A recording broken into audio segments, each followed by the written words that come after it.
মসলাটা যদি আব্দুল্লাহ ইবনে মাসউদ থেকে পাওয়া যায়, যদি না পাওয়া যায় তখন অন্য সাহাবীদের থেকে নিয়েছেন। আব্দুল্লাহ ইবনে মাসউদ সাহেবুন নালাইন,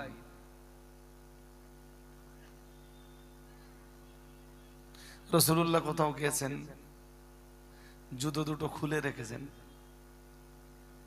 রাসূলুল্লাহর এই জুতো দুটো যিনি হেফাজতে রাখতেন তিনি আব্দুল্লাহ ইবনে মাসউদ।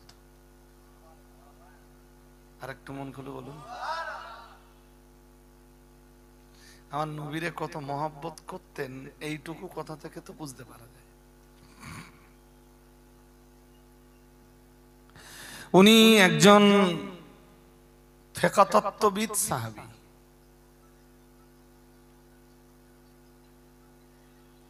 সব সাহাবী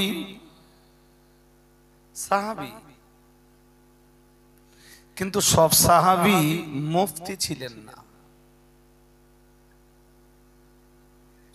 আর রাসূলের সাহাবীদের ভিতরে যারা মুফতি ছিলেন, ফতোয়াদাতা ছিলেন, আব্দুল্লাহ ইবনে মাসউদ ছিলেন তাদের শিরোনেতা। আর একটু মন খুলে বলুন, মোটামুটি কি ওনার পরিচয়টা পাওয়া গেল? এবারে যদি বলেন হুজুর লম্বা, আরো লম্বা পরিচয়, তাহলে ওনাকে নিয়ে আলোচনা করতে করতে 1-1.5 ঘন্টা আলোচনা শেষ হয়ে যাবে। হাদিস শরীফের কিতাবগুলোতে অনেক হাদিস এসেছে আব্দুল্লাহ ইবনে মাসউদকে কেন্দ্র করে। যেমন এক হাদিসে এসেছে খুদুল কুরআন মিন আরবা, রাসূলুল্লাহ বলেছেন তোমরা কোরআনের তালিম নাও 4 জন সাহাবী থেকে। কয়জন? এই 4 জনের ভিতরে একজন বিখ্যাত সাহাবী। 4 জনের ভিতরে রাসূল বললেন মিন আব্দুল্লাহ ইবনে মাসউদ, বললেন কোরআনের তালিম তোমরা গ্রহণ করো আমার আব্দুল্লাহ ইবনে মাসউদের কাছে। আর একটু মন খুলে বলুন,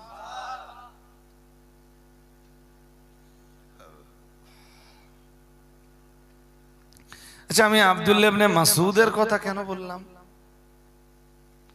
ওনার থেকে বর্ণিত একটা হাদিস আপনাদেরকে শোনাবো, যেটা হয়তো আফজানগরের লোকেরা শুনেনি, মেবি আবার শুনে থাকতেও পারেন, হতে পারে। আমি খুব ঠান্ডা মাথায় বলছি, মুফতি সাহেব আসলে মাইক ছেড়ে দেব। মুফতি সাহেব এলে সেখানে আমার মতো নালায়েকের আর ওয়াজ করা মানায় না।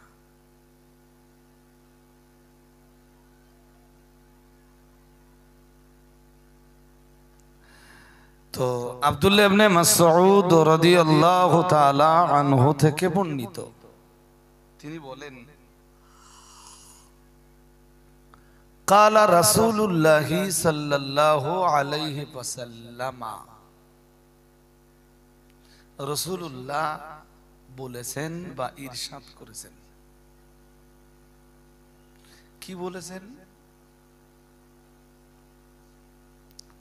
লাআনাল্লাহুল ওয়াশিমাত, লাআনাল্লাহুল ওয়াশিমাতি ওয়াল মুস্তাওশিমাতি ওয়ান নামিসাতি ওয়াল মুতানাম্মিসাতি ওয়াল মুতাফাল্লিজাত।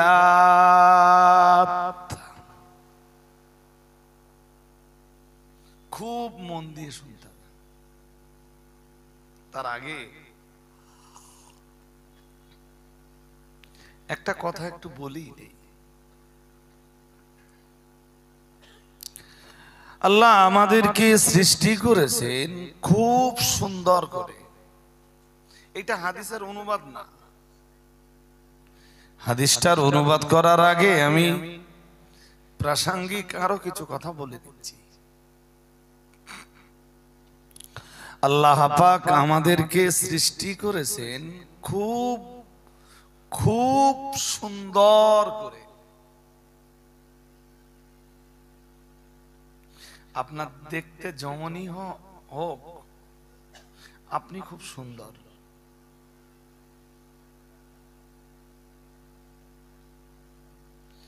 আর মানুষের অ্যাকচুয়াল মূল্যায়ন তো বাহ্যিক সৌন্দর্যে না, কিন্তু এরপরও আল্লাহ যাকে যে সূরতটা দিয়েছেন, এই সূরতটা খুব সুন্দর। চার জিনিসের কসম করেছেন, ওয়াত্তিন ওয়াসসাইতুন ওয়াতুর সিনিন ওয়া হাযাল বালাদিল আমিন।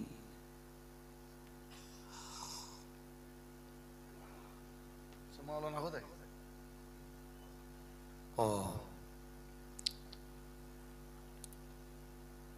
প্রথম কসম করেছেন তিনের, তারপরে কসম করেছেন জাইতুনের, তারপরে কসম করেছেন তুর পর্বতের, তারপরে কসম করেছেন মক্কা নগরীর। মক্কা নগরী, আমি এই সূরা ৩ এর তাফসীর করতে আজকে বসিনি, নইলে ওই কথাগুলোর একটু একটু ব্যাখ্যা বিশ্লেষণ করে বললে খুব সুন্দর করে আপনাদেরকে বোঝানো যাবে।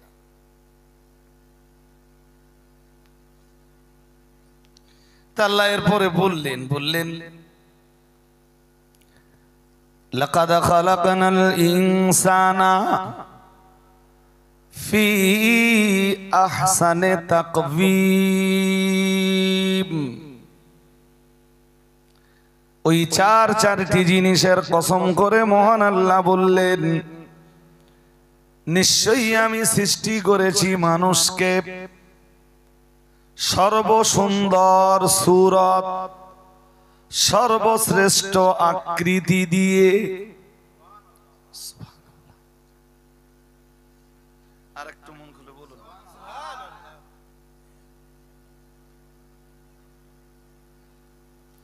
কারো দাঁত উঁচু টুচু দেখে যেন তেতেল তেতেল বলবেন না।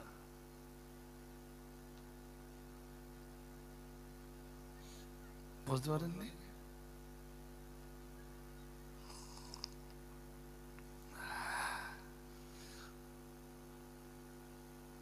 এই যে কাঠামোটা, এই যে সূরতটা,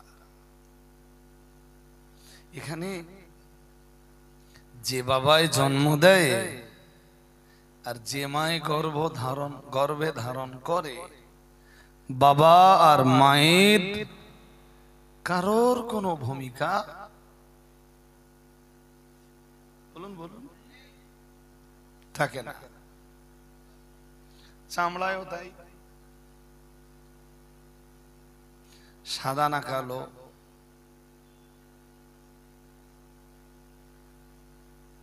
এখানেও কারোর কোনো ভূমিকা। এটা বানায় কে? জোর করে বলেন। কেউ যদি এইটাকে নিয়ে অবজ্ঞা করে, তুচ্ছ তাচ্ছিল্য করে, সে আল্লাহর সৃষ্টিকে নিয়েই তুচ্ছ তাচ্ছিল্য করলো। রাইট?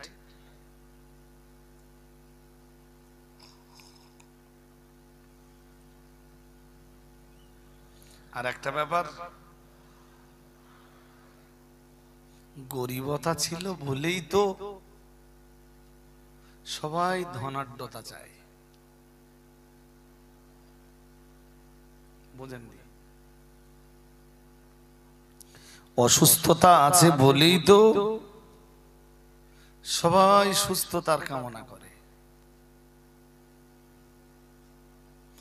গরিব আছে বলেই তো সবাই ধনী হতে চায়। রাইট না রং?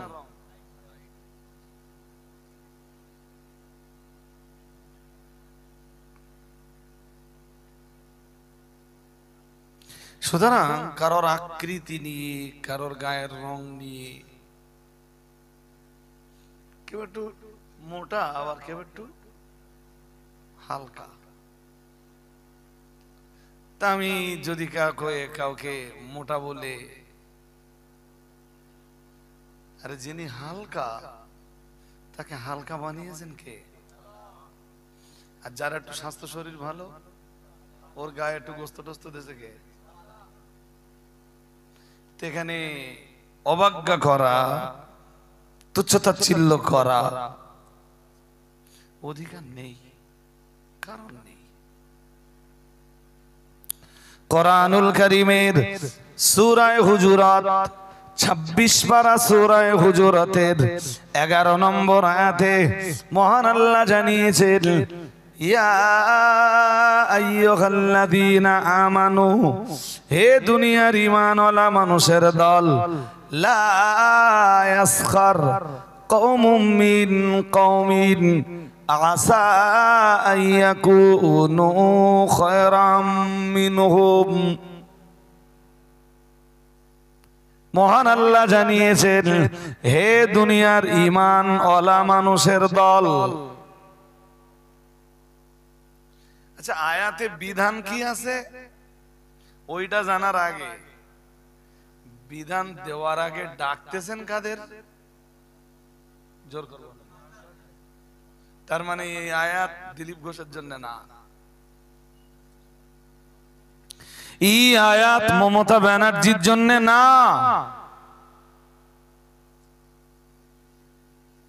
এই আয়াত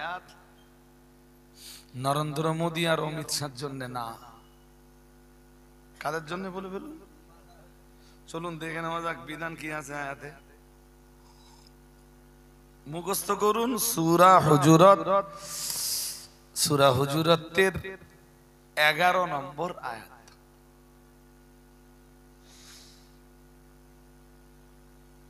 এদিক মন যাচ্ছে কেন আপনাদের? এই ইউটিউবাররা তোমরা কিসে ব্যস্ত?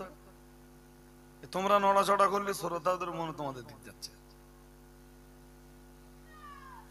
একদম আমার হাতে যেটুকু টাইম আছে জানাতন করলে আমি আর রদ করে বোঝাতে পারবো না। ভীষণ ঠান্ডা মাথার জিনিস। আমি এসে ঘন্টাখানি খুব চিল্লা চিল্লি করে চলে গেলাম, ঘোড়ার ডিম কিছু বুঝলেন না আপনারা। ওর কি মূল্য আছে? হচ্ছে আধ ঘন্টা ওয়াজ করবো, সে আধ ঘন্টায় যেন শ্রোতা আমার কাছে কিছু পায়।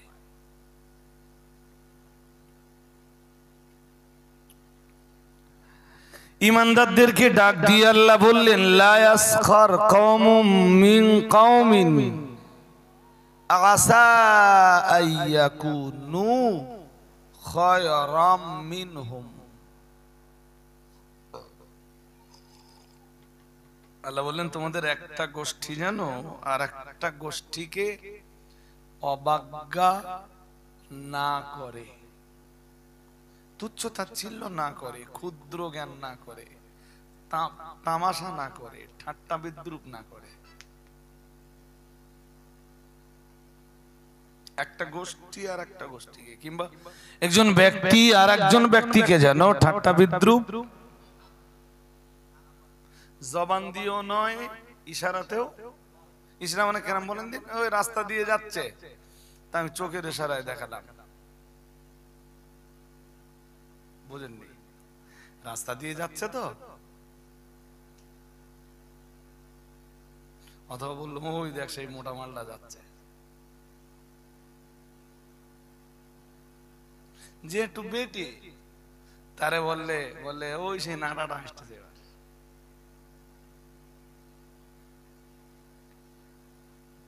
আল্লাহ বিধান দিচ্ছেন, লা ইয়াসখার কওমুম মিন কওমিন আসা আইয়াকুনু খায়রাম মিনহুম।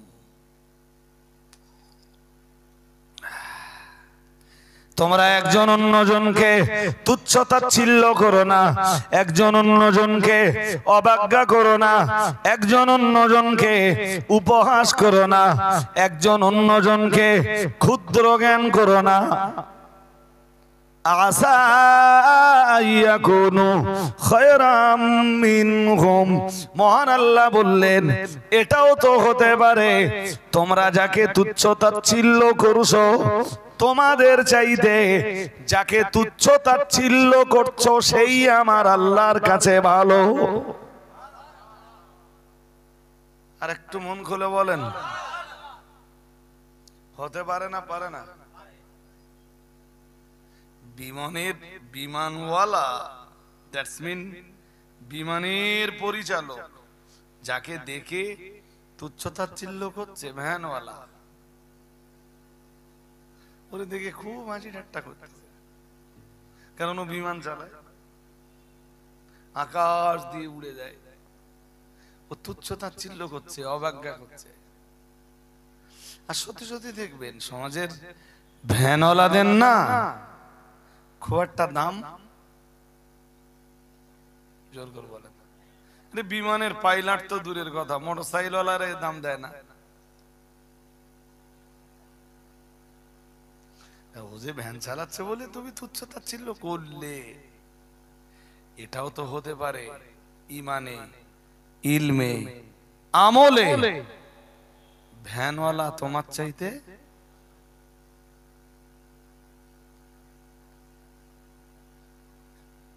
আমার আজকের ওয়াজ যেন আপনাদের মনে থাকে, আফজানগরের ভাইদের।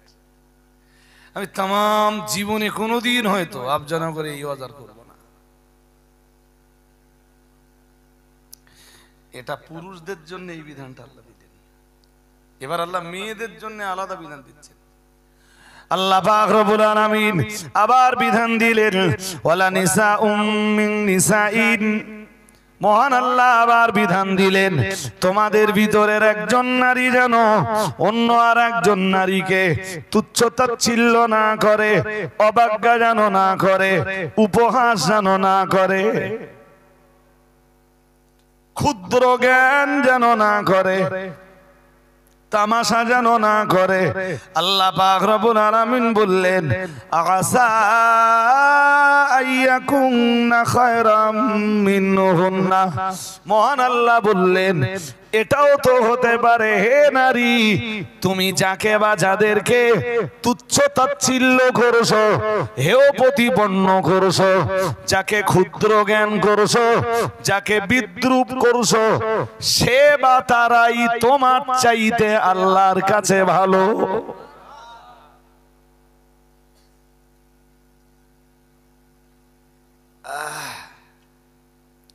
বলুন গরিবের ঘরের বউ যারা, শুনছেন নাকি? শুনছেন নি? শুনছেন?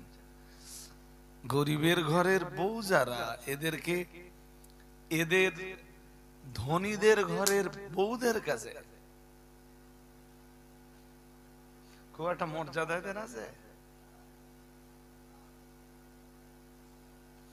দেখলে নাক ছিটকায়, অবজ্ঞা করে, অবহেলা করে, তুচ্ছ তাচ্ছিল্য করে, মনে করে গরিবের ঘরের বউ মানে ওর শরীর থেকে দুর্গন্ধ বেরোবে।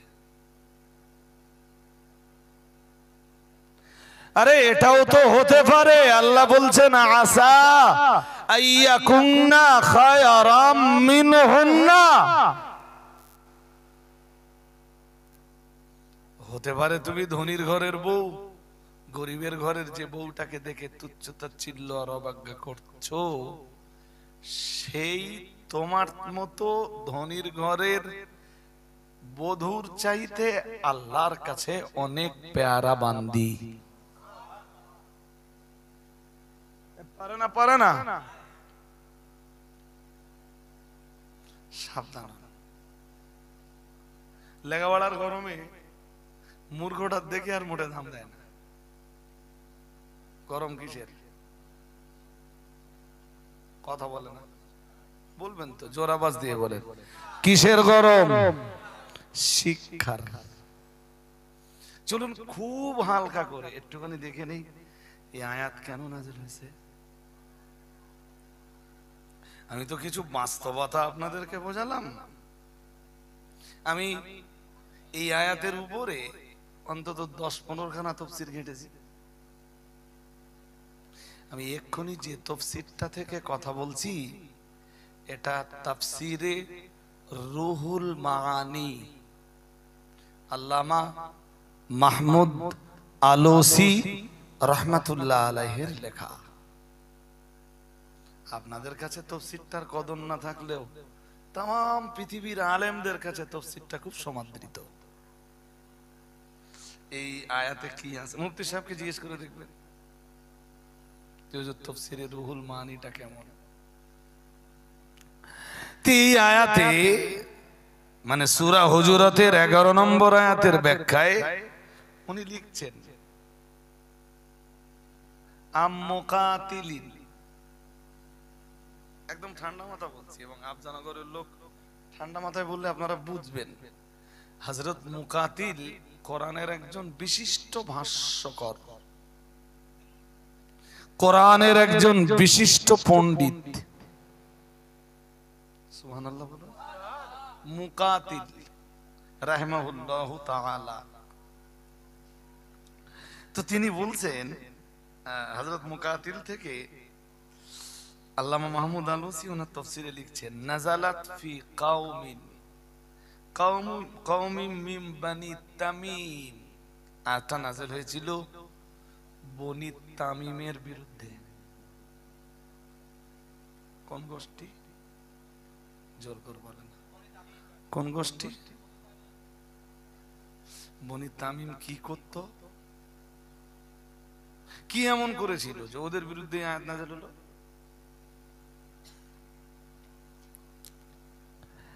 আল্লামা মাহমুদ আলোসি ওনার তাফসীরের কিতাবের ভিতরে পরিষ্কার লিখেছেন নাযালাত ফি কওমিন মিন বনি তামিমিন সাখিরু মিন বিলালিন ওয়া সালমান ওয়া আম্মারিন ওয়া খাব্বাবিন ওয়া সুহাইবিন ওয়া ইবনে নুগায়রাতা ওয়া সালিমিন মাওলা আবি হুযায়ফাতা রাদিয়াল্লাহু তাআলা আনহুম আজমাইন। বনি তামিম গোত্রের লোকেরা প্রিয় নবী মুহাম্মদুর রাসূলুল্লাহ সাল্লাল্লাহু আলাইহি ওয়াসাল্লামের সাহাবীদের ভিতরে কতিপয় গরীব সাহাবীকে তারা তুচ্ছ তাচ্ছিল্য করেছিল। যেসব গরীব সাহাবীদেরকে ওরা তুচ্ছ তাচ্ছিল্য করেছিল, অবজ্ঞা করেছিল, অবহেলা করেছিল, ও বাবাজিরা ভাইরা, যাদেরকে নিয়ে ওরা তামাশা করেছিল তার ভিতরে ছিলেন প্রিয় নবী মুহাম্মদুর রাসূলুল্লাহ সাল্লাল্লাহু আলাইহি ওয়াসাল্লামের সাহাবী হযরত বেলাল ইবনে রবাহ। মদিনার মসজিদে নববীর মুয়াজ্জিন হযরত বেলাল ইবনে রবাহকে ওরা ঠাট্টা বিদ্রূপ করেছিল।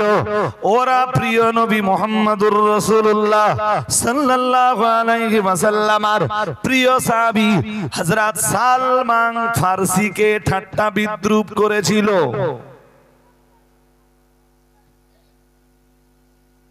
আমি একটুখানি না বলেও পাচ্ছি না, অসুবিধা হচ্ছে আপনাদের নাকি?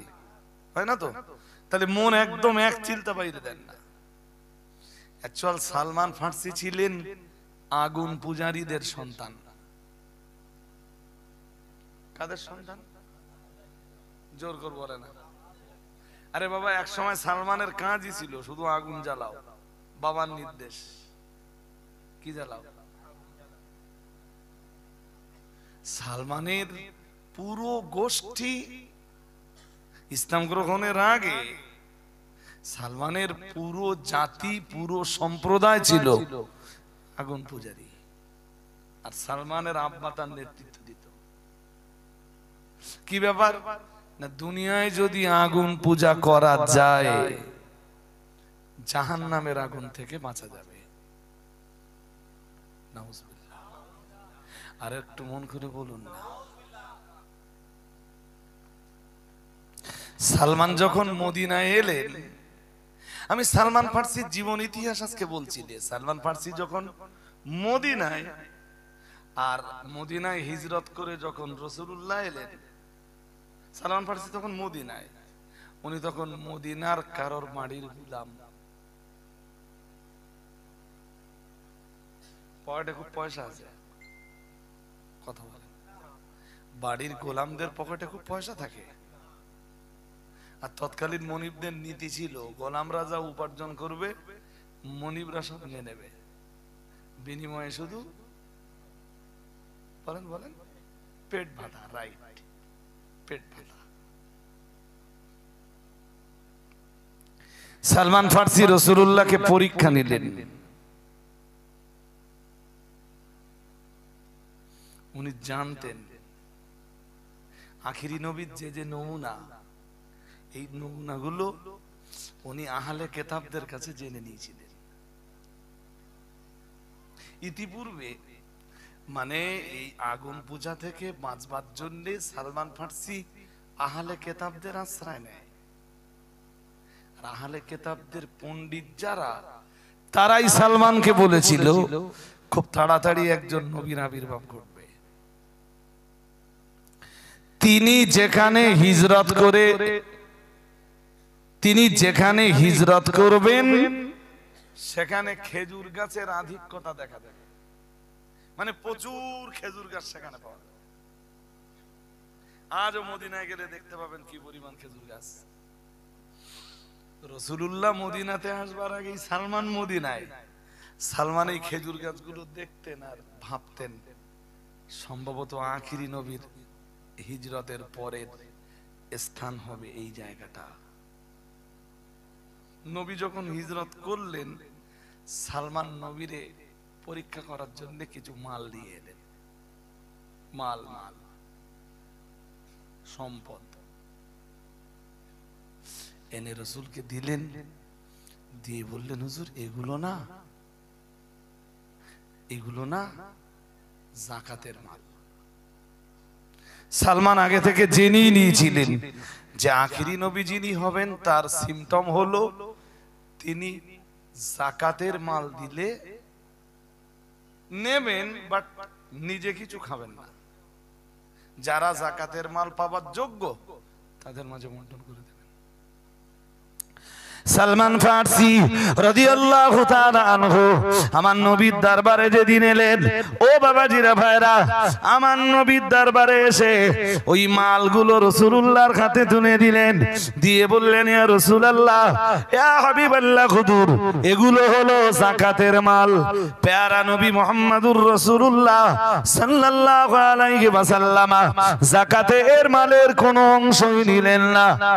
সালমান ফার্সি থেকে নেওয়া মালগুলো সব রাসূলুল্লাহ সাহাবীদের মাঝে বন্টন করে দিলেন।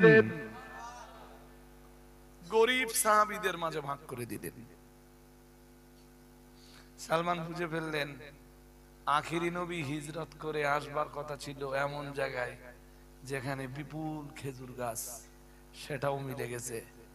আজকে যাকাতের মাল হিসাবে কিছু দিলাম, তিনি কিছু। এখন তো হুজুরদের যাকাত দাও, ফিতরা দাও, আর মানতের মাল দাও, যা দাও সব চলবে, সব মান্নতের মোরগটা হুজুরের মারি দিয়ে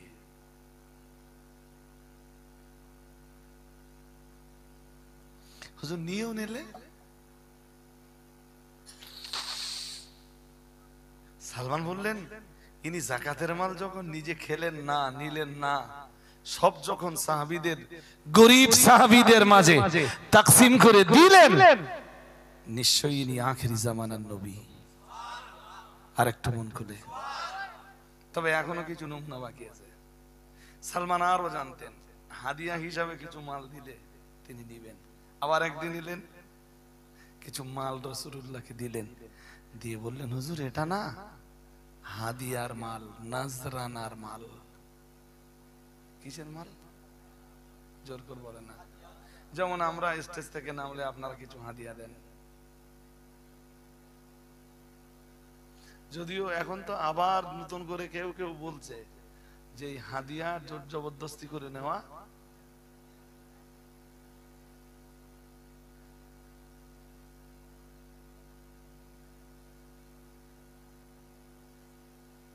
দাদা হুজুরের ওসিয়াত নামার বিকৃতি করছে। কি করছে?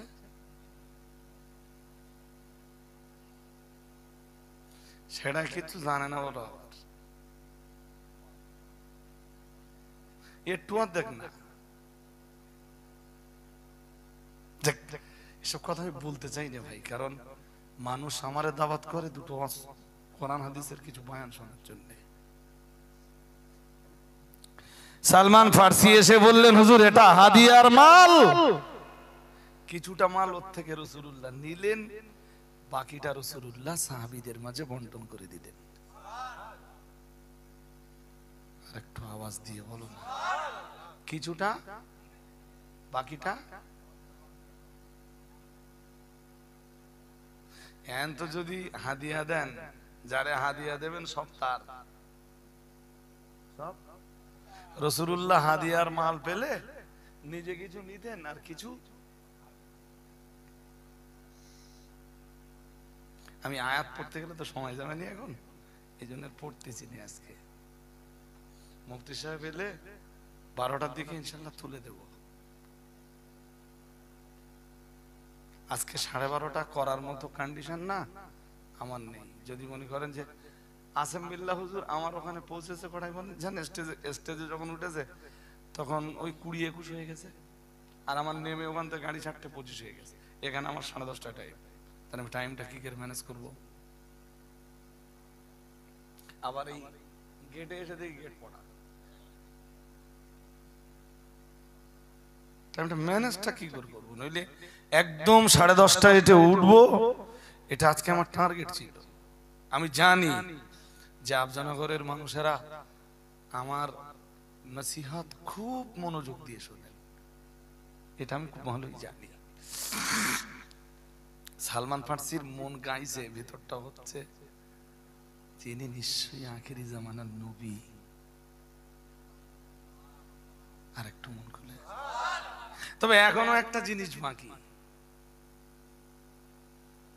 উনি আহলে কিতাবদের কাছ থেকে জেনে নিয়েছিলেন যে আখেরি নবী যিনি হবেন ওনার মোহরে নবুয়াত থাকবে।